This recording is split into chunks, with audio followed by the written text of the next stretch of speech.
ओम नमो भगवते वासुदेवाय। ओम नमो भगवते वासुदेवाय। ओम नमो भगवते वासुदेवाय। ओम नमो भगवते वासुदेवाय। ओम नमो भगवते वासुदेवाय। ओम नमो भगवते वासुदेवाय। कृष्णाय वासुदेवाय देवकी नंदनाय च नंदगोपकुमाराय गोविंदाय नमो नमः। जय श्री कृष्ण चैतन्य प्रभु नित्यानंद श्री अद्वैत गदाधर शिवासादि गौर भक्त वृंद। हरे कृष्णा कृष्ण कृष्ण हरे हरे, हरे राम राम राम हरे हरे। हरे कृष्णा। प्रिय पंचशील भक्तवृंद, दामोदर देश भक्तवृंद, बेंगलोर जगन्नाथ भक्तवृंद और फेसबुक के भाग्यशाली भक्तों, आप सबका जन्माष्टमी महोत्सव के सत्संग में हार्दिक स्वागत है। आप सबको भगवान श्री कृष्ण के आज रात को होने वाले दिव्य प्रकट्य और उस प्रकट्य से हमारे को क्या करना है उसका संदेश हम श्रीमद् भागवत से अब सुनने जा रहे हैं। आप सबका उसमें हार्दिक स्वागत करते हैं, आपको बधाई हो। और श्री प्रभुपाद जी के प्रकट्य के व्यास पूजा के पूर्व संध्या की भी आपको बधाई हो। भगवान श्री कृष्ण, कल हमने चैतन्य चैतन्यमृत से ये देखा कि भगवान श्री कृष्ण ब्रह्मा जी के एक दिन में स्वयं भगवान के रूप में नंदनंदन यशोदा नंदन के रूप में आते हैं। तब उनका उद्देश्य न पृथ्वी का भारहरण होता है, न असुरों का संहार होता है। वो तो केवल राग मार्ग से दास्य सखा वात्सल्य और माधुर्य भक्ति का निमंत्रण देने के लिए अपने पार्षद लेकर आते हैं। और इससे पहले हमने ये भी पढ़ा कि भगवान श्री कृष्ण वसुदेव के मन में प्रवेश हुए। वसुदेव के मन से देवकी के हृदय में मानो के दीक्षा हो गई और फिर देवकी चमकने लगी और कंस उसको देखकर उसको जान गया कि मेरे को मारने वाला आ गया है।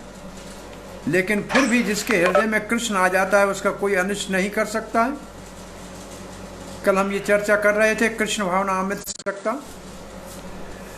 देवताओं ने जो प्रार्थना की है उनमें से एक प्रार्थना इतनी सुंदर है जो हमारे लिए साधन भक्ति साधन है, बहुत महत्वपूर्ण।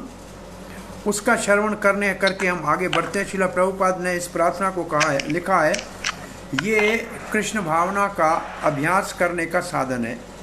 ये शंकर जी, ब्रह्मा जी, नारद, चंद्र, ये सब इकट्ठे होके, भगवान अभी प्रकट नहीं हुए हैं, गर्भस्तुति में कह रहे हैं, शरणवन गणन संस्मरंश्च चिंत्यन नामानि रूपाणि च मंगलानि ते क्रियासु यतश्व चरणारविंदयो आविष्ट चेतसा न भवाय कल्पते।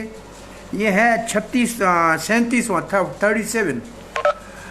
10, 2 और 37 श्लोक। ये बड़ा अच्छा है। भगवान आप अवतार लेते हैं तब भक्तों को ये सौभाग्य प्राप्त करते हैं कि आपकी कथा सुनते हैं, जैसे हम सबको सौभाग्य हो रहा है। गणन फिर गाते हैं और संस्मरण और सम्यक रूप से उसका स्मरण करते हैं। चिंतन और चिंतन करते हैं, ध्यान करते हैं कि किसका, नामानि रूपानि, आपने नाम का श्री कृष्ण और आपके रूप का श्याम सुंदर मुरली मनोवर। और ये काम क्या करेगा, मंगलानि, ये उनका मंगल करेगा, उनका हित करेगा, उनका भला करेगा। क्रियाश्च, विश्वनाथ चक्रवर्ती पाद लिखते हैं, क्रियाश्च का मतलब अपने कर्तव्य कर्म करते हुए, अपने घर गृहस्थी का काम करते हुए भी भगवान आपका ये सब साथ में करेंगे। तब चरणारविंद, भगवान आपके चरण कमलों का आविष्ट चेतसा, जिसका मन उसमें आविष्ट हो जाता है, उसको फिर कभी संसार में आने का कोई प्रश्न ही नहीं उठता है। वो आपके धाम को प्राप्त करते हैं।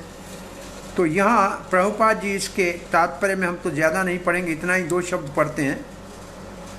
भक्ति योग भक्ति योग का अभ्यास कैसे करना चाहिए, इस श्लोक में स्पष्ट रूप से कहा गया है। क्योंकि नवदा भक्ति है, उसके अंतर्गत सारे ही अंग इसमें प्राय आए हैं। और इसलिए श्रील रूप गोस्वामी कहते हैं, यह यस्य हरि दास्य, यहाँ जो हरि का दास बन जाता है उसको फिर जीवन मुक्त मानना चाहिए। वो मरने के बाद मुक्त होगा नहीं, वो जीते जी अमृत को प्राप्त करेगा। और उसको फिर कोई भय नहीं है। नारायण परा सर्वे न कुतश्च विबत्त, जिन्होंने गोविंद का शरण लिया, नारायण का शरण लिया, उसको फिर किसी का भय नहीं होता है। तो ये बहुत अद्भुत एक श्लोक है। ये देवता भगवान के प्रकट्य से पहले हमको ये बहुत अच्छा संदेश दे रहे हैं कि भक्ति करेंगे, आपका अवतार हुआ है तो सब लोग भक्ति करेंगे, श्रवण कीर्तन करेंगे, सुमरण करेंगे, चिंतन करेंगे, आपके चरण कमलों का ध्यान करेंगे। तो आप समझो कि नवदा भक्ति के मुख्य अंक वहाँ वर्णन हो रहा है। यही असल में भगवान के अवतार का हमारे लिए साधन है और प्रसाद है। इसके बाद भगवान के प्रकट्य के समय सब वातावरण शुद्ध हो गया था और सब दिशाएं, सब चीज़ें शुद्ध हो गई थी, ये चर्चा हुई थी। उसके बाद भगवान चतुर्भुज रूप में प्रकट हुए, शंख चक्र पद्म गदा लिए हुए, कानों में कुंडल है, सर के ऊपर मुकुट है, वैजंती माला पहनी हुई है, पीताम्बर पहना हुआ है और अद्भुत बालक प्रकट हुए। ऐसे अचानक कहाँ से प्रकट हुए कोई देख नहीं पाए। मानो कि पहले बालक के रूप में प्रकट हुए फिर चतुर्भुज हो गए, लेकिन मालूम नहीं। और वासुदेव ने देखा तो प्रणाम किया, प्रणाम करके प्रार्थना की और माता ने देवकी ने प्रार्थना की। फिर भगवान उनके देखते देखते देवकी माता की प्रार्थना के ऊपर प्राकृतिक शिशु का मतलब है स्वभाव, जो भगवान का स्वभाव है वो बाल रूप, जो उनका एक नित्य रूप है। ऐसे ये बहुत सिद्धांत है कि भगवान का बाल रूप भी नित्य है, भगवान का कुमार अवस्था भी नित्य है, भगवान की पौंगल अवस्था भी नित्य है, भगवान की किशोर अवस्था भी नित्य है।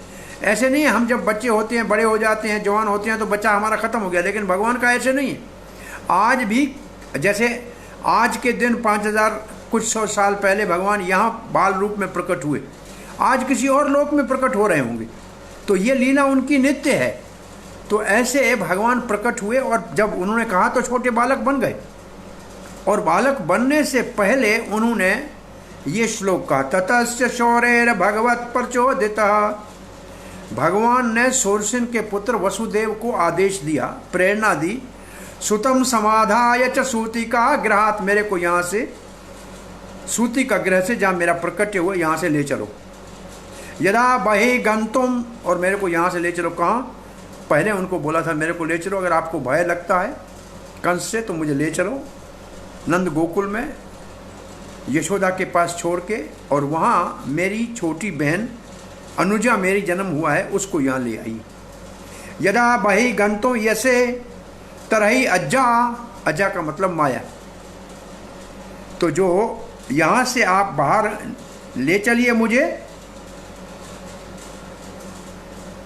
बहि गंतुम, बाहर चलिए, मेरी ये इच्छा है। उसी समय जब ऐसे निकल रहा था यहाँ, अज्जा भगवान जी दिव्य शक्ति, वैसे अजा कहते हैं माया को, योग माया भी है, जो कभी जन्म नहीं लेती है फिर भी उसको योग माया कहते हैं। योग माया अजनी, उस योग माया ने जन्म लिया है। नंद जाया, नंद की पत्नी यशोदा के यहाँ। तो कल ये बात इस श्लोक के तात्पर्य में प्रभुपाद जी लिखते हैं, वसुदेव को भगवान ने जब ये प्रेरणा दी कि आप मेरे को यहाँ से ले चलो, जब भगवान वहाँ प्रकट हुए, योग माया भगवान की जो शक्ति है उसने नंद बाबा के यहाँ, यशोदा के यहाँ प्रकट हुई। इसका मतलब रात को अगर 12 बजे, आज रात को 12 बजे जैसे हम जन्माष्टमी मनाते हैं, अष्टमी की रात है, 12 बजे तक का मतलब अष्टमी में, उनका जन्म 9वीं में गिना जाता है। क्या तिथि का कैसे हिसाब करते हैं पंडित जी कहते हैं, तो विश्वनाथ प्रभुपाद जी लिखते हैं, विश्वनाथ चक्रवर्ती ठाकुर कह रहे हैं कि कृष्ण देवकी के यहाँ भी प्रकट हुए और यशोदा के यहाँ भी प्रकट हुए अपनी छोटी बहन योगमाया के साथ। तो छोटी बहन का मतलब पहले कृष्ण प्रकट हुए और फिर योगमाया प्रकट हुई। इसका मतलब यशोदा ने यमल का मतलब जोड़े को, दो बच्चों को साथ में जन्म दिया। बड़ा लड़का उसको गोविंद कहते हैं और छोटी लड़की जिसको अंबिका कहते हैं। ऐसा यमला में शास्त्रों में वर्णन है। और ये दोनों एक ही समय में प्रकट हुए। प्रभुपाद जी फिर लिखते हैं, वसुदेव के हृदय में शुद्ध वात्सल्य परिपूर्ण वास्तव विकसित नहीं था, उसके अंदर ऐश्वर्य था, इसलिए उसको बाल लीलाओं देखने का सौभाग्य नहीं। बाल लीलाएं नंद गोकुल में जाके यहाँ उनके पुत्र के रूप में यहाँ प्रकट होंगे। एक और बहुत अच्छा तात्पर्य लिखा है कि यशोदाना को तो यश देना है दुनिया में, किसको? देवकी को दे रही है कि ये देवकी का पुत्र है, मैंने इसको पाला है। उनको अपना पुत्र जन्म हुआ है, ऐसे सब शास्त्रों का प्रमाण है। और पहले दिन आपसे ये चर्चा हुई थी, दो कारण उसके प्रमाण के चक्रवर्ती पाद सीधे लिखते हैं। पहला कि नंद बाबा ने जात कर्म संस्कार किया, मतलब माँ के साथ संबंध था, नाड़े का वो काटा। और दूसरा, छोटी बहन तो बड़ा भाई होगा तब छोटी बहन होगी ना, अनुजा का मतलब छोटी बहन। तो नंद यशोदा के यहाँ बालक तो होने वाला ही था, लेकिन दो बच्चे हुए, बड़ा लड़का और छोटी लड़की। और जो बड़ा बच्चा हुआ लड़का उसको गोविंद कहते हैं, छोटी लड़की को अंबिका कहते हैं, जो वसुदेव कंस के पास ले गया। तो यहाँ चक्रवर्ती पाद लिखते हैं कि भगवान ने जब कहा कि वहाँ से जाके मुझको छोड़ के और माया को ले आओ, तो उसके बाद क्या हुआ आगे वाले श्लोक में लिखा है, वसुदेव ने उस बालिका को उठाया। जैसे उस बालिका को वसुदेव ने उठाया, कृष्ण छोटा बालक को उठाया, जैसे उठाया उनके हाथ कैसे उठाया, आचार्य लिखते हैं बहुत सुंदर एक टोकरा बनाया, बॉक्स बनाया, उसके अंदर नरम कपड़े रखे, उसके अंदर बालक को उठाया और छाती के पास उठाया। कृष्ण वाहक वसुदेव, कृष्ण को ढोने वाले, वाहक कहते हैं ढोने वाले। जैसे ही उन्होंने ये उठाया, हाथों की हथकड़ियाँ खुल गई, पाँव में बेड़ियाँ थी। पाँव में बेड़ियों का मतलब क्या है कि घर के अंदर घूम सकते थे और उससे बाहर नहीं जा सकते थे। जैसे कोई रोटी लेनी है, बाहर जाना आना, इतना। पाँव में भी बेड़ियाँ थी, हाथ में हथकड़ियाँ थी, दोनों खुल गई। इसका सीधा अर्थ ये है कि जो भगवान को हृदय में धारण कर लेता है, उसके संसार के बंधन अपने आप समाप्त हो जाते हैं। और भगवान को धारण करने के लिए जीवा हमारी भगवान का नाम उच्चारण करती है। ये सबसे अच्छा भगवान को धारण करने का रास्ता है। हरे कृष्णा कृष्ण कृष्ण हरे हरे, हरे राम राम राम हरे हरे। ऐसे जो भगवान को धारण कर लेता है, उसके बंधन कट जाते हैं। और माया ने, महामाया ने सारे मथुरा को सुला दिया, और योग माया ने गोकुल को सुला दिया। एक ही माया है, लेकिन एक जगह जहां मूर्ख लोग हैं उनको माया सुलाती थी है, हरे कृष्णा। जो मूर्ख लोग हैं उनको माया सुलाती है, और जो भक्त लोग हैं वो योग माया के कारण, भगवान की लीला के कारण समझ नहीं पाते हैं। और जो पहरेदार थे वो सो गए और दरवाजे खुल गए। कपाट कैसे खुल गए? बोले जैसे सूर्य उगता है तो अंधकार चला जाता है, कोई आवाज नहीं होता है। बड़े बड़े ताले लगे हुए थे, मोटे मोटे दरवाजे थे, लेकिन सब अपने आप खुल गए। और वसुदेव जैसे कारागृह से बाहर निकला तो इंद्र ने देखा ये तो हमारे भले के लिए आता है, हमेशा भगवान तो देवताओं का हित करता है, इसका तो स्नान नहीं हुआ है, थोड़ा सा अभिषेक होना चाहिए। तो ऊपर से हल्की गर्जना करके पहले हल्की बारिश बरसाई, हल्की बूंदाबारी होने लगी। मग्नो मघोनी वर्षते असकृत यमानुजा।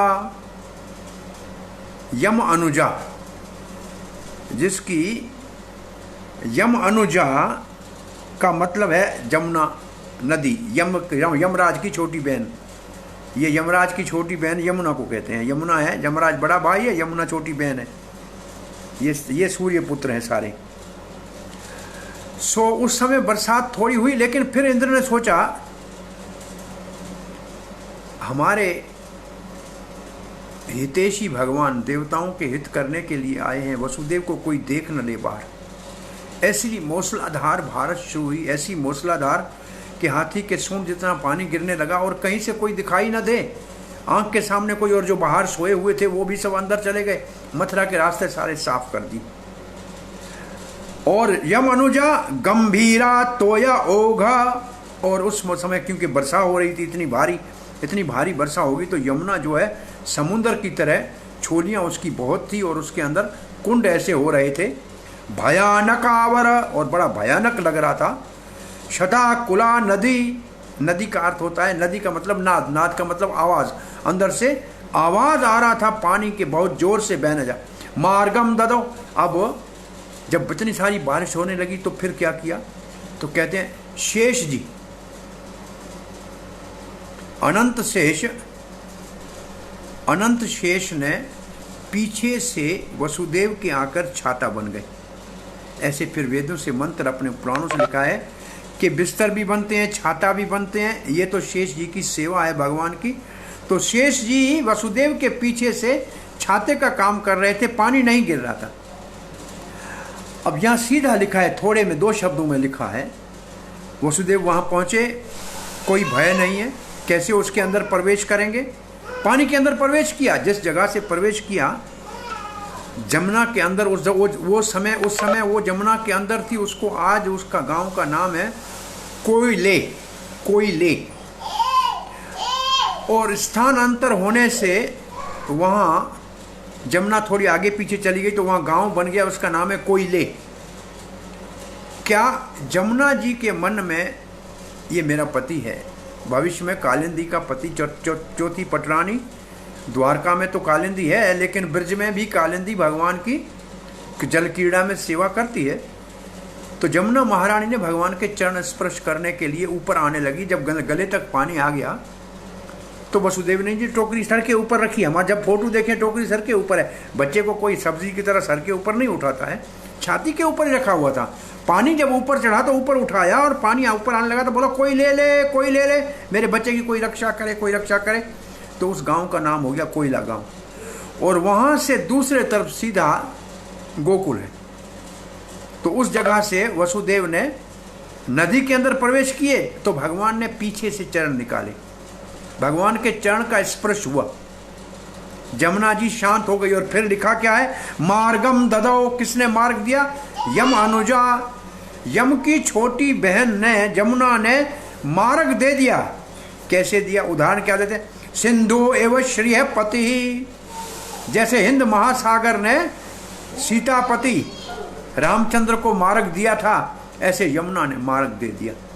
और वसुदेव जी निर्भय होकर गोकुल में प्रवेश किया। अब जानते नहीं थे गोकुल में कहाँ जाना है, कैसे करना है। रात का समय है, 12 बजे अगर वहाँ से उठाया होगा, 12 बजे प्रकट्य का समय है, चले होंगे, जमुना पार किया होगा तो टाइम तो 1-2 से ऊपर हो गया होगा।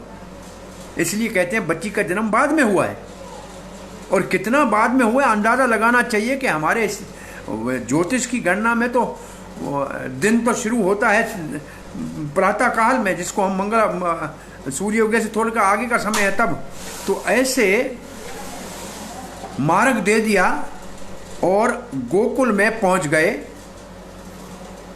वासुदेव जी। नंद व्रजम, नंद के ब्रज में। कल हमने आप कहीं और कथा में बनू के अंतर्गत बात कर रहे थे। नंद गांव में जो महल है, ये प्रजन्य महाराज जो नंद बाबा के पिता थे उनका यहाँ महल हुआ करता था। और प्रजन्य के 5 पुत्रों का जन्म इसी महल में नंद गांव में हुआ। फिर केशी आदि राक्षसों के बहुत ज़्यादा संकट के कारण यहाँ से अपना गौधन लेकर वो जमुना पार करके महावन में, जिसको आकर आज गोकुल महावन कहते हैं, यहाँ जाके उन्होंने डेरा डाला। और उधर जब रहे तब कृष्ण का जन्म हुआ। तो कृष्ण का जन्म हुआ है महावन में, जहाँ नंद बाबा का 64 खंबे का मंदिर है, उसके अंदर एक यशोदा जी का स्थान, शयन स्थान है, कक्ष है। उस कक्ष में इसका जन्म हुआ है। तो नंद का ये ब्रज कहलाता है। फिर यहाँ से भगवान 3 साल कुछ महीने के हो गए तो वापस यहाँ से छत्तीसगढ़ आए, जहाँ अब हम वृंदावन अपने मंदिर कृष्ण बलराम जाते हैं, हाईवे से छत्तीसगढ़ में। यहाँ आके इन्होंने डेरा डाला। जब इन्होंने यहाँ डेरा डाला तो जब गोकुल में रह रहे थे तो बरसाना से इनके साथ वृषभानु भी रावल चले गए। वहाँ राधा रानी का प्रकट हुआ। कृष्ण आएंगे तो राधा रानी आएगी। 15 दिन के बाद राधा रानी का प्रकट हो गया। जब नंद बाबा छत्तीसगढ़ आए तो ना वृषभानु भी राया गांव के पास, ये जो राया गांव है जो हम जाते हैं गोवर्धन, तो ये जो गाया है बीच में राया आता है, यहाँ आके रहे। इसके पास में एक और तोशा गांव ऐसे है, यहाँ आके रहे वृषभानु, और इन 2 जगहों पे ये रहे और यहाँ लीला होने लगी। तो नंद गोकुल में नंद व्रजम शौर्य उपेत्य तत्रतान, जैसे ही वहाँ पहुँचे गोपान प्रसुप्तान, सारे गोप सोए हुए थे। कई साल पहले हमने पढ़ा था कि नंद के घर में बालक तो होने वाला था। वहाँ बहुत बड़ी पूजाएं की थी क्योंकि औलाद था नहीं। द्वादशी का व्रत भी 12 महीने रखा, एकादशी का व्रत करके द्वादशी का व्रत 12 महीने रखा, और बहुत बड़ा यज्ञ भी ब्राह्मणों ने कराया।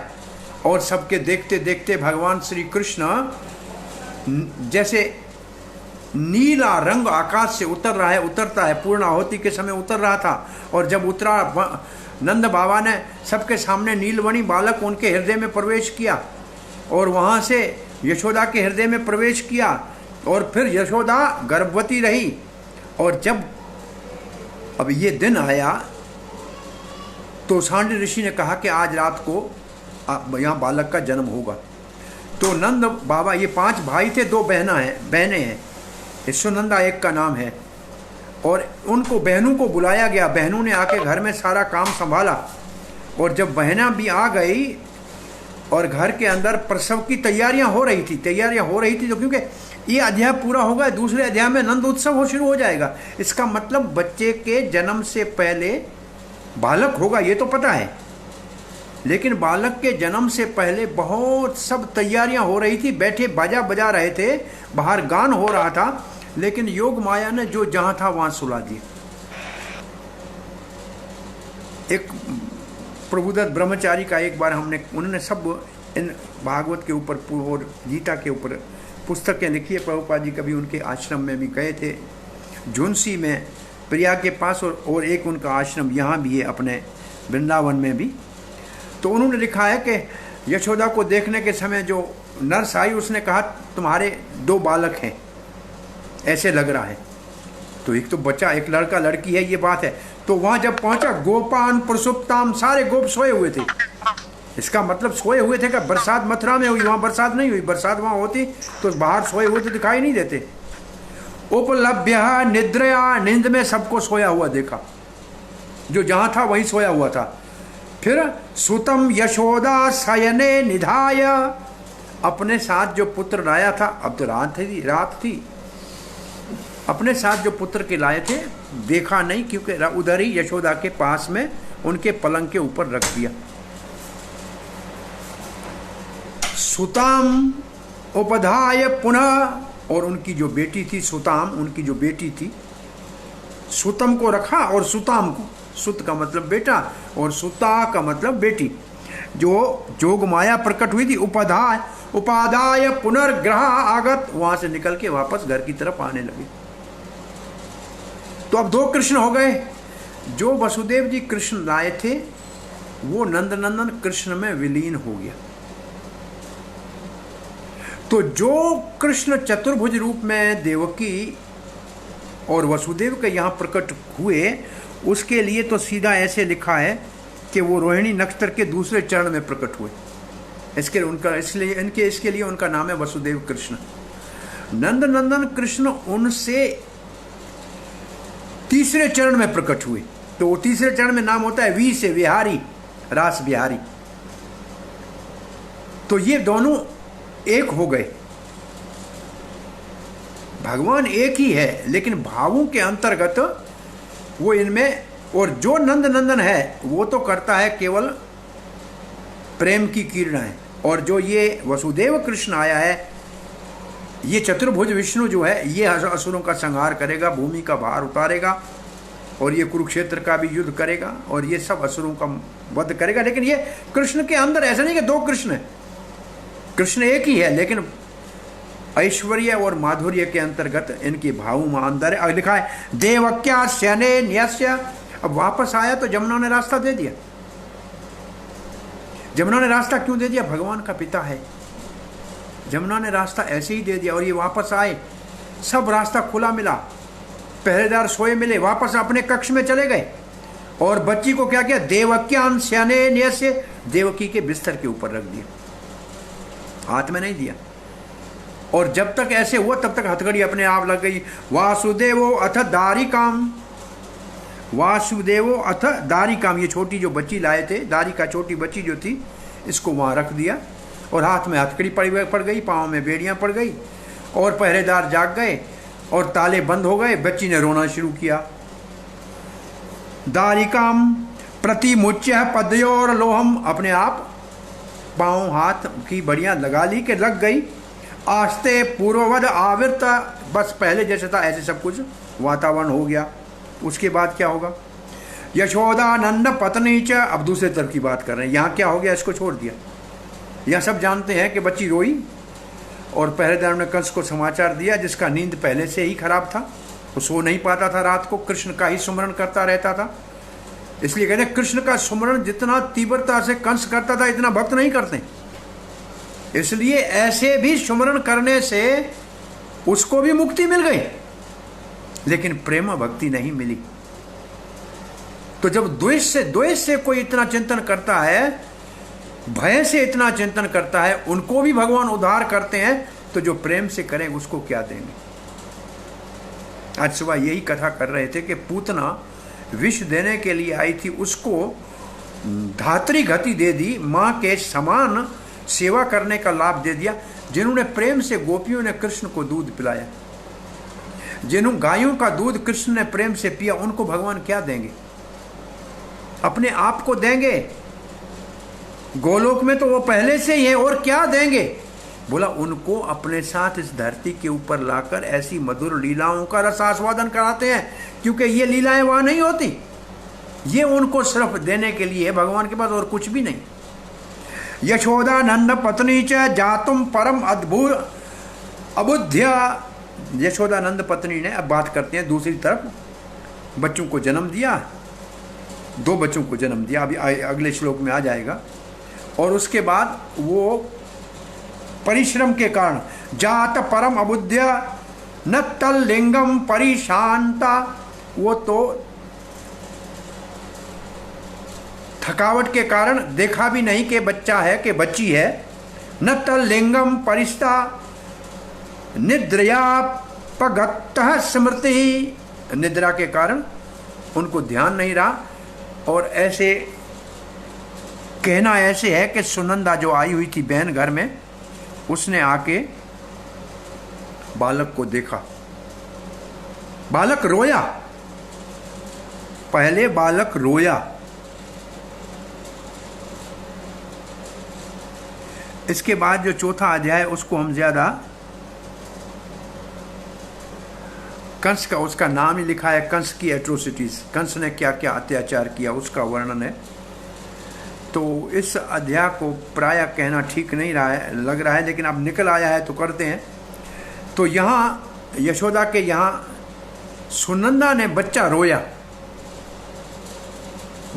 सुनंदा ने आके देखा लड़का है, तो जाके नंद बाबा को जाके बधाई दी। और जो सेवा में थी नर्स थी, उसने ये सब समाचार दिया। और नंद बाबा के यहाँ फिर क्या, और यहाँ लिखा है बहे अंतः पुरा द्वारा सर्वा पूर्ववद आवृत।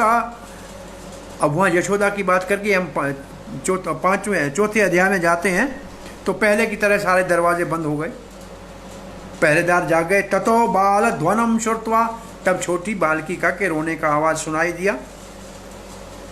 ग्रह पाला समुत्था, और सारा जो चौकीदार थे वो जाग गए। और जागने के बाद वो भागते हुए कंस को लेने गए, और कंस वहाँ से भागता हुआ आया और बाल बिखरे हुए। और हम सब जानते हैं देवकी के हाथ से बची ली। आज तक देवकी ने कभी नहीं कहा था, जितने पुत्र उसने लिए थे देवती चुप रही, लेकिन आज देवकी कहती है इसको मत मारो। जानती है कि यशोदा की बेटी है, मैं अपने बेटे को बचाने के लिए दूसरे के बच्चे का बलिदान कैसे दूं? न मत मारो भैया कंस, ये बड़ी होगी तुम्हारे बेटे के साथ विवाह दूंगी, आप इसको छोड़ दो, ये मेरा अंतिम संतान है। लेकिन दुष्ट ने उठा के जैसे पत्थर पे मारा, हाथ से छूटी, आकाश में 8 भुजाओं से देवी ने प्रकट होकर कहा तेरे को मारने वाला पैदा हो गया है। इसका अर्थ क्या? इसका अर्थ के एक यशोदा ने बच्चे को जन्म दिया है और वहां प्रकट हो गया। कहाँ हुआ ये नहीं बताया, बस तुम्हें मारने वाला पैदा हो गया। और ये जो असुर होते हैं देवी से बहुत डरते हैं, भगवान से ईर्ष्या करते हैं, देवी से डरते हैं। और एकदम वसुदेव और देवकी के चरण पकड़ लिए और क्षमा याचना मांगने लगा। कहता है ये देवता भी झूठ बोलते हैं, कहा था कि लड़का होगा, हो गई लड़की। ये मैंने आपके बच्चों को मारा है, ये देवताओं की गलती है, मेरी गलती नहीं है, बस मेरे को क्षमा कर दो। और इतना आतुरभाव से प्रार्थना की कि उन्होंने कहा ठीक है, हमने क्षमा किया, और कहा अब आप आज़ाद हो जाओ, और उनको कारागृह से निकाल भी दिए। लेकिन जब वापस पहुंचा और सारे उसके मंत्रिमंडल आया, बकासुर आया, अघासुर आया, पूतना आई, ये केशी आया, इन्होंने कहा महाराज चिंता क्यों करते? बोला वो लड़का नहीं लड़की, और उसने कहा कि हमको मारने वाला पैदा हो गया। बोला चिंता क्यों करते महाराज, ब्रह्मा विष्णु महेश को छोड़ के बाकी सब देवता आपसे डरते हैं, पूरे ब्रज में जितने बच्चे हैं सबको मारने का प्रबंध कर देते हैं। तो ये सारी कथा ऐसे यहाँ चल रही है। क्या कह रहे हैं कंस के मंत्री, और कंस क्या सलाह कर रहे हैं? एक बात सिर्फ एक ऐसे ही श्लोक निकल आया है तो पढ़ते हैं। विप्रा गावाश्च वेदाश्च तपस् सत्यम दमश्चम श्रद्धा दया तितिक्षा च कृतवश्च हरेर तनु। हाँ, हरि का तनु है, मतलब भगवान विष्णु गोविंद गोपाल का शरीर क्या है? विप्र ब्राह्मण जो वेद जानते हैं और जो सबका भला करते हैं। गावास और गाय, च वेदास और वेद, तप जो तपस्या करते हैं, सत्यम जो सत्य बोलते हैं, दम क्षमा जो इंद्रियों को और मन को वश में रखते हैं, श्रद्धा जिनके अंदर श्रद्धा है, विश्वास है, श्रद्धा से ही भक्ति शुरू होती है, दया जो दूसरों के ऊपर दया करते हैं, तितिक्षा सहनशील है, च कर्तव्य जिनके ये कर्तव्य है, च हरे तनु वो भगवान का शरीर है। इसके लिए इन सबको मार दो, ये मर गए तो भगवान कहाँ रहेगा? भगवान रहता है इनमें। विप्रगावश्च वेदश्च तपस् सत्यम दम क्षमा श्रद्धया दया तितिक्षा च कर्तव्यश्च हरिर तनो। और फिर कहते हैं सही सर्व सुराध्यक्षो, ये सारे जो हैं सुर देवता, अध्यक्षो ही असुर द्विड़ गुहाशय, ये जो सारे के सारे हैं ये कैसे हैं? सह का मतलब भगवान विष्णु, जिनके ये सब पूजा करने वाले उनका शरीर है।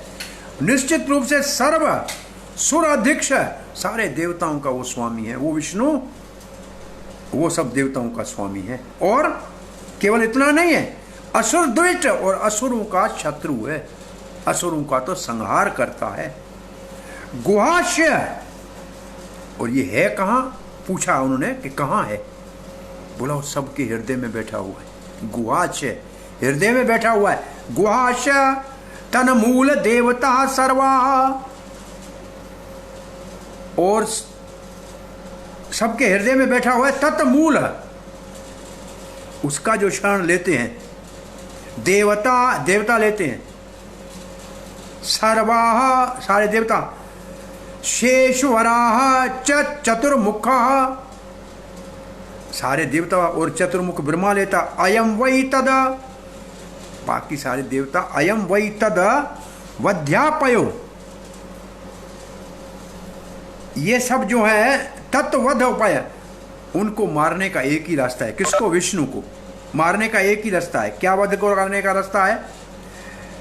यद ऋषीणाम विहन समनम, जितने ऋषि हैं जितने ऋषि हैं, बड़े बड़े संत महात्मा हैं, वैष्णव हैं, प्रभुपाद ने लिखा है व्यंसनम, बस उनके सारे कथा कीर्तन मंदिरों को बंद करा दो कोरोना को भेजकर।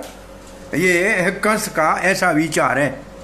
विष्णु जो सबके हृदय में परमात्मा के रूप में रहते हैं और जो असुरों के बड़े शत्रु हैं और जो देवताओं का भला करते हैं, और जो बड़े बड़े देवता शंकर ब्रह्माचारी उनका जो है स्वामी है, इसलिए ये वैष्णव और संतों का आप मार दो तो विष्णु अपने आप मर जाएगा।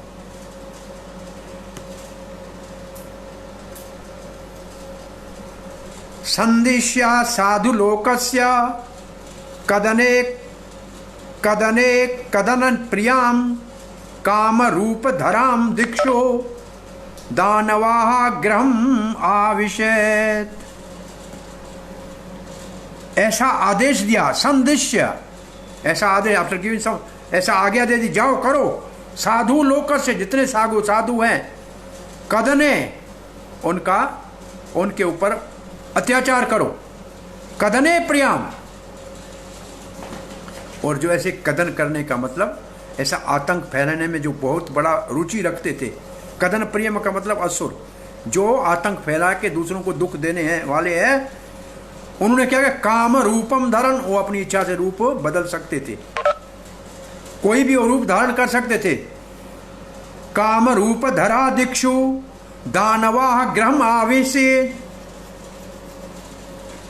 वो वहां से ये आदेश देके अब कंस अपने महल में चला गया, कब जाके ये कार्य करो। अब ये क्या कार्य करने, सवै राजा प्रकृत्यः तस्माद् मूढ़ चेतसा सताम विद्वेषाम आचेरवत् आराध आगत मृतवः। अब कंस चला गया और यहां क्या होने लगा, अब इनमें तमो और रजोगुण का प्रभाव, और क्या अच्छा है क्या बुरा है जानते नहीं है। और ये सारे असुर जो जिनका मृत्यु तो पैदा हो गया था, ये मरने ही वाले थे, उन्होंने जाके संतों को सताना शुरू किया। और ये अंतिम श्लोक इस चौथे अध्याय का है। इसके बाद 5वें अध्याय में अब लिखा है, आयु श्रियम यशो धर्मम लोकान आशीषो एवच हंति श्रियांसी सर्वाणी पुंसो महद अति कर्म। आयु उम्र, श्रेय उसकी जो सुंदरता और उसका धन, यशो उसके जो नाम है बड़ा उसका यश है, धर्मम धर्म, लोकान आशीष एव लोकों पे ऊपर, हाँ सारे लोकों में किसकी आशीष से, भगवान की आशीष से होता है। इसलिए क्या करो, हंति श्रियांसी सर्वाणी, राजा को कहते हैं परीक्षित महाराज, जब ऐसे महात्माओं के ऊपर अत्याचार होता है, वैष्णव संतों के ऊपर अत्याचार होता है, तो जो आशीर्वाद होते हैं कौन से, बड़ी उम्र के, यश के, श्रेय के, धर्म के, जो वो सब नाश हो जाते हैं। इसका मतलब इनका विनाश अब निश्चित था। अब हम एक मुख्य श्लोक नंदोत्सव का जो है, जो भगवान के प्रकट्य का श्लोक है, उसका श्रवण करेंगे आज। ये 2 श्लोक साथ में, इस श्लोक का तात्पर्य में भगवान के अवतार का आचार्यों ने वर्णन किया है। अब 5वां अध्याय पढ़ रहे हैं। श्री शुक वाच नंदस्तु आत्मजा उत्पन्ने, नंद के यहाँ बेटा पैदा हुआ। आत्मजा का मतलब नंद का पुत्र। इस आत्मजा शब्द के लिए बहुत से शास्त्रों से श्रील जीव गोस्वामी और विश्वनाथ चक्रवर्ती ने प्रमाण दिए हैं कि नंद के यहाँ बेटा हुआ है। नंदस्त्व, नंद का, और कैसा बेटा हुआ है, कभी कहते हैं कि नंद के आनंद भयो कहते हैं, नंद के बेटा भयो नहीं कहते हैं। वो तो परमानंद नंद के घर में प्रकट हुआ है, वो साक्षात परम आनंद है। नंदस्त्व आत्मज उत्पन्ने, जैसे वहां प्रकट हुआ, जात अहलादो महामना, नंद के घर में अहलाद हो गया, आनंद ही आनंद बिखरा। तो नंद के घर में केवल बच्चे ने जन्म नहीं लिया, उसके साथ अहलाद ने जन्म लिया। अहलाद का मतलब, अहलाद के लिए प्रभुपाद जी शब्द लिखते हैं ग्रेट जुबिलेशन, अत्यंत आनंद ने भी जन्म साथ में ले लिया। और कैसा है नंद? महामना। महामना का अर्थ है वैसे बड़े दिल वाला, लेकिन जिसका मन पूर्ण रूप से कृष्ण के ऊपर केंद्रित है वो है महामना। और जिसका मन ऐसे कृष्ण के ऊपर केंद्रित है उसमें अच्छे गुण सारे अपने आप आ जाते हैं। जिसका मन सदा, महान कौन है? महान है कृष्ण। और जिसका मन महामना, जिसका मन महान के ऊपर आसक्त है, तो उन्होंने क्या किया? आयो विप्रान वेदज्ञान, वेदज्ञ विप्रों को विशेष भला करने वाले, जो कल्याण करने वाले, वेद वाचने वाले विप्रों को बुलाया। कब बुलाया? स्नात शुचि अलंकार, बच्चे को स्नान कराया, पवित्र किया, अलंकृत किया। वाचित्वा स्वस्ति अयनम, और स्वस्ति वाचन उनसे कराया। जात कर्म, उसके बाद जात कर्म कराया, क्योंकि जब तक जात कर्म नहीं होता है, नाड़ा नहीं कटता है, तब तक शुभ कर्म हो जाते हैं। उसके बाद फिर सूतक लगता है। जात कर्म अजस्य, वही किसका जात कर्म किया? जो अजन्मा है, जिसका जन्म नहीं होता है। हाँ, जात कर्म आत्मजस्य, अपने आत्मज, अपने बेटे का जात कर्म संस्कार कराया। जात कर्म आत्मजस्य विधिवत वही कार्याम आस, अच्छी तरह से कार्य कराए। बोला कार्य कराए क्यों? स्वयं नहीं किए। वो इतना आनंद में विभल था कि नंद तो आनंद में विभोर था, ये सारे कार्य कराए। क्या कराया? पितृ देव अर्चनम, पितरों का, देवताओं का, सबका पूजन कराया और देवताओं का अच्छी तरह से कराया। अब इस श्लोक का तात्पर्य प्रभुपाद जी का देखेंगे। पहले सुखदेव गोस्वामी कहते हैं नंद बाबा के घर में, अब प्रभुपाद जी सीधा लिखते हैं, विश्वनाथ चक्रवर्ती ठाकुर कहते हैं कि नंद तू का अर्थ क्या है? नंदस तू आत्मजा उत्पन्ने। ये जो तू शब्द है, तीनों आचार्यों ने, प्रभुपाद जी ने, भक्ति श्री जीव गोस्वामी पाद और विश्वनाथ चक्रवर्ती पाद और सनातन गोस्वामी, चारों ने तु शब्द को लेके बात की है। तु का मतलब है कि जन्म तो वसुदेव के यहाँ भी हुआ, लेकिन वहाँ जन्म उत्सव नहीं हुआ। जन्म उत्सव नंद के यहाँ हुआ। तो इसका मतलब नंद के यहाँ बालक हुआ तब जन्म उत्सव हुआ ना। तो यहाँ लिखा है नंदस्तु, इसका मतलब है स्तु लगा नहीं लगाए तो भी ये अपने आप में श्लोक पूरा है, लेकिन ये तू आखिर लिया है तो इसका कोई अर्थ होगा। तो इसका अर्थ ये है कि देवकी और वसुदेव को भगवान के, कृष्ण के जन्म के बाद उनके उत्सव करने का, हम पढ़ेंगे तो लिखा है कि वसुदेव ने मन से गायों को दान करने का संकल्प किया, और जब वसुदेव वापस बाहर कारागार से बाहर आया और जब उनका राज आया, जब उनका वापस धन मिल गया, तब उन्होंने वो सब गायों का दान किया, ऐसे लिखा है। लेकिन ऐसा बाल लीलाएं नहीं देख पाया। और पूतना वध में भी लिखा है देवकी सुत। बोला यहाँ देवकी सुत क्यों लिखा है? बोला ये इसलिए लिखा है कि देवकी दूध नहीं पिला पाई, लेकिन ब्रज की गोपियों ने दूध पिलाया, गायों ने दूध पिलाया। तो ये उनसे कितना महान है ब्रज के। तो यहां लिखा है नंद महाराज नंदस्त आत्मजा उत्पन्ने जात आह्लादो महामना। दोबारा प्रभुपाद ने लिखा है कि वसुदेव को यह सौभाग्य प्राप्त नहीं हुआ। बोला अंत क्यों ऐसे? बोला वसुदेव को एक तो कंस का भय था और दूसरा भगवान की भगवता को देख चुका था, तो उसके अंदर ऐश्वर्य का प्रभाव ज्यादा था। और यहाँ तो चाहिए कि मेरा बेटा है ऐसे कहे तब ये मना सकता है, वो बेटा नहीं भगवान मान रहा तो कैसे मनाए। इसलिए नंद महाराज को पूर्ण रूप से कृष्ण के उत्सव मनाने का सौभाग्य प्राप्त हुआ। जात कर्म प्रभुपाद लिखते हैं, किसको कहते हैं? वो नाड़े को काटने को जात कर्म कहते हैं। इसलिए विश्वनाथ चक्रवर्ती ठाकुर कहते हैं, प्रभुपाद जी लिखते हैं और शास्त्रों से प्रमाण देते हैं कि कृष्ण 2 जगह पे जन्म लिया। अब कारण बताते हैं, ये कारण 2 कारण देते हैं यहाँ कि बेटा किसको मानना चाहिए। जो बेटे को बेटे के समान पाले, प्रेम करे, बेटा माने। वैसे तो वारादेव का जन्म ब्रह्मा जी की नासिका से हुआ, लेकिन ब्रह्मा जी को कोई वारादेव का पिता तो नहीं कहता, वारादेव ब्रह्मा का बेटा तो नहीं कहलाता, क्योंकि कोई संबंध ही नहीं है। ऐसे उत्तरा के गर्भ में भी भगवान उतर के गए परिषद आपकी रक्षा करने के लिए, लेकिन उत्तरा का बेटा तो भगवान को नहीं कहते। ये दो उदाहरण दिए हैं, बताए या नाम लिखा है, ऐसा नहीं मानते। और यहाँ जात कर्म संस्कार किया तो ऐसा तो नहीं हो सकता है कि वहाँ से वसुदेव नाड़े के साथ लाया होगा, तो इसका मतलब यशोदा ने एक बालक को जन्म दिया। चक्रवर्ती पाद लिखते हैं, तुक की परिभाषा वही लिखते हैं कि सौभाग्य मिला नंद को नंदोत्सव का, और देवकी और वसुदेव को नहीं मिला, क्योंकि उन्होंने भगवान का ऐश्वर्य का दर्शन किया।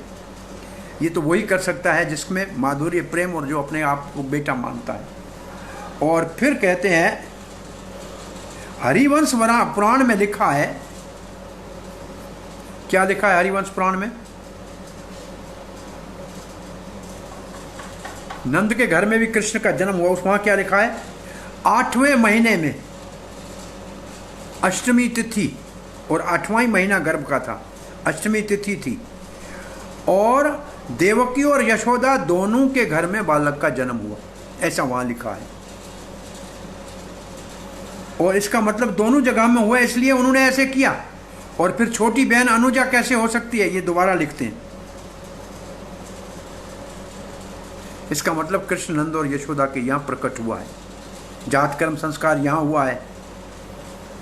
और कुछ श्लोकों का वर्णन करते हैं गौतम तंत्र का, और यहाँ इन श्लोकों का वर्णन करते हैं हमारे आचार्य गण कि वहाँ कृष्ण के जन्म लेने का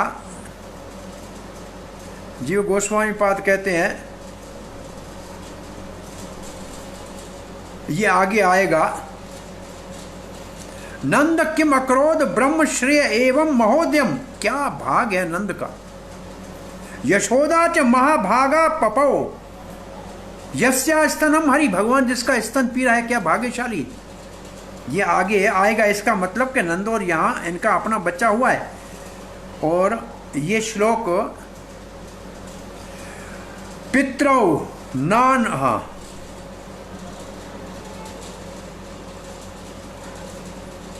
आगे 8वें इस अध्याय में ही आएगा, 10वें स्कंद में, कि यशोदा ने बाल लीलाओं का सुख लिया, जन्म उत्सव मनाया, देवकी और वसुदेव नहीं मना पाए। आत्मज शब्द जो यहाँ लिखा है, ये आत्मज शब्द जो है, इसके लिए नीलोत्पल, नील कमल जैसा बालक हुआ है, ये कहा गया है। भगवान अपि विश्वात्मा भक्ता नाम भयंकर, ये जो वसुदेव के यहाँ आया, इस श्लोक को देकर फिर कहते हैं जगन मंगलन, ये पूरा वसुदेव के यहाँ कैसे भगवान प्रकट हुए हैं। अब यहाँ कैसे हुए हैं, महामना की परिभाषा बता रहे हैं। जिसके हृदय में बहुत प्रेम है, उसके अंदर सब गुण होते हैं, ऐसे महामना है नंद। माधव माथुर श्रुति कहती है कि भक्ति से ही मैं मिलता हूं।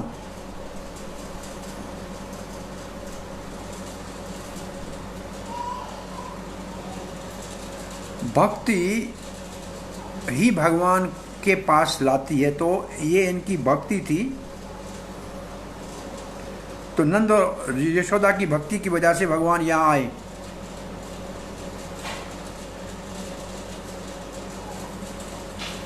नंद के मको, ये सब श्लोक वही दोबारा दिए हैं दोनों आचार्यों ने।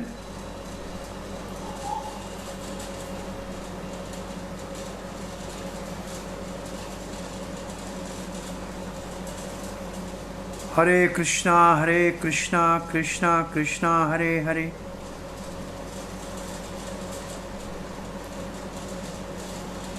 हरे राम राम राम हरे हरे। कि सुखदेव महाराज कहते हैं गोपी का सुत, तो इसका मतलब यशोदा ने बेटा दिया, तभी तो गोपी का सुत कहते हैं। सकल लोक मंगलो नंद गोप तन्यो देवता, नंद गोप तन्यो, ये दूसरा श्लोक गौतम तंत्र में ये श्लोक है।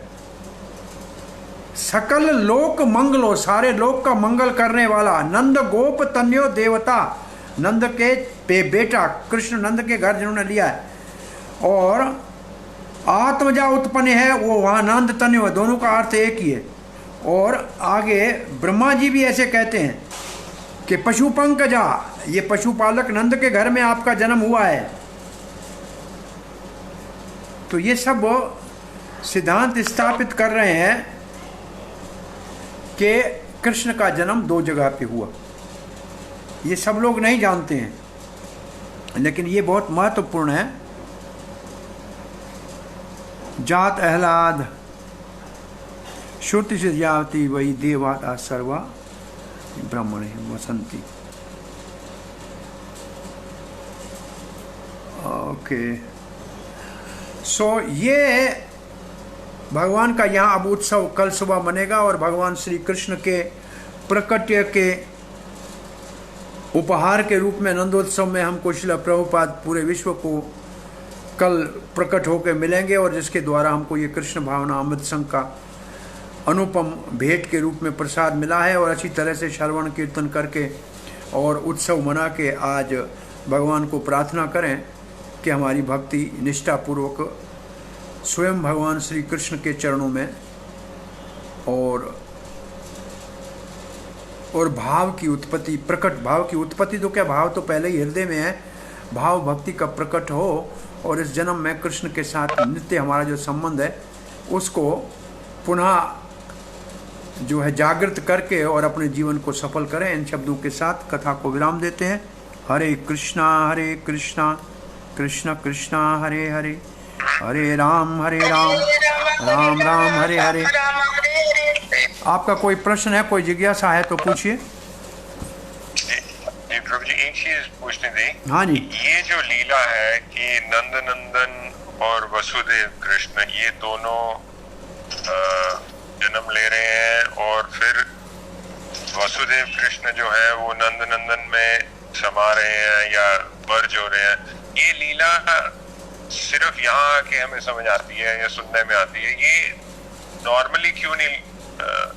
ये बहुत बड़ा रहस्य है, क्योंकि जो राग मार्ग की भक्ति सबके लिए उपलब्ध नहीं है। ये असल में उनका श्री कृष्ण स्वयं भगवान का, कल हमने पढ़ा था कि उनके आने का उद्देश्य वो है, और वो उद्देश्य को इसलिए एक सीधी बात है कि जब तक चैतन्य महाप्रभु नहीं आए तब तक इस रहस्य का उद्घाटन हुआ ही नहीं।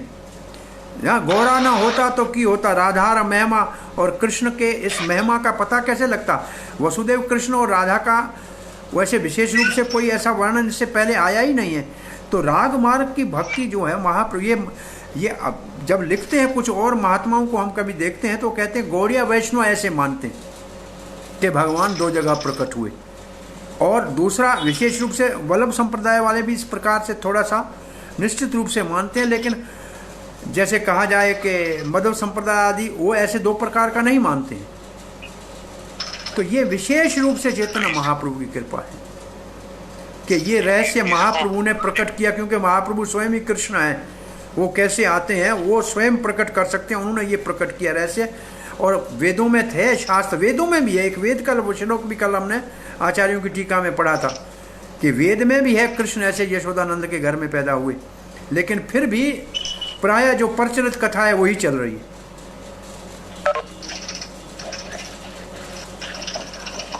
और स्वयं पढ़ने वाले बहुत कम है, सुनने से, इधर उधर से सुनने से सब लोग कर रहे हैं। जब शास्त्र को पढ़ेंगे, इसीलिए गोस्वामी ने शास्त्रों से ये सब प्रमाण निकाले हैं।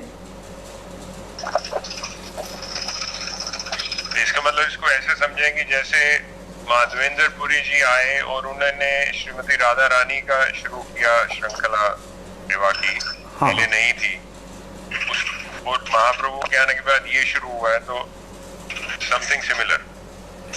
हाँ, निश्चित रूप से ये जो राग मार्ग की भक्ति है ये तो महाप्रभु के बाद ही शुरू हुई है। राग मार्ग की भक्ति का प्रभुपाद ने एक जगह लिखा है, वल्लभ संप्रदाय में इसको पुष्टि मार्ग कहते हैं, इसको पुष्टि मार्ग कहते हैं वल्लभ संप्रदाय में। एक नया उधर एक शब्द एक लिखा हुआ है रूप गोस्वामी पाद ने।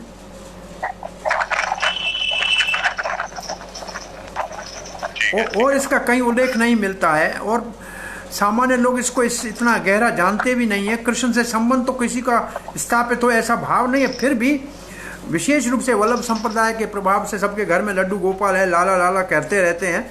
एक ये भाव तो आया है थोड़ा बहुत प्रचार से, लेकिन चैतन्य महाप्रभु उनसे पहले के हैं, वल्लभ आचार्य उनके बाद के हैं। बाद का मतलब थोड़े समय का अंतर है समकालीन, लेकिन प्रभाव का, महाप्रभु का प्रभाव पहले, उनका प्रभाव थोड़ा बाद में शुरू हुआ है, ऐसे लगता है। और एक चीज और हम एक चीज और सुनते हैं जैसे हम कि नंद नंदन कृष्ण जो है वो ब्रज नहीं छोड़ के जाते, वो वर्णन, वो उसका मतलब है कि वो फिर अनित्य जिसको अप्रकट लीला में ब्रज में रहते हैं, लेकिन प्रकट रूप से वही कृष्ण वहां जाते हैं, लेकिन वहां उनके अंदर मधुरता जो है वो ऐसी विकसित, सब लोग उसका लाभ नहीं ले सकते। आज सुबह हम इसका उत्तर दे रहे थे कि एक आदमी पढ़ा लिखा पीएचडी हो, लेकिन 5वीं क्लास में पढ़ाने जाएगा तो 5वीं क्लास की ही बात करेगा।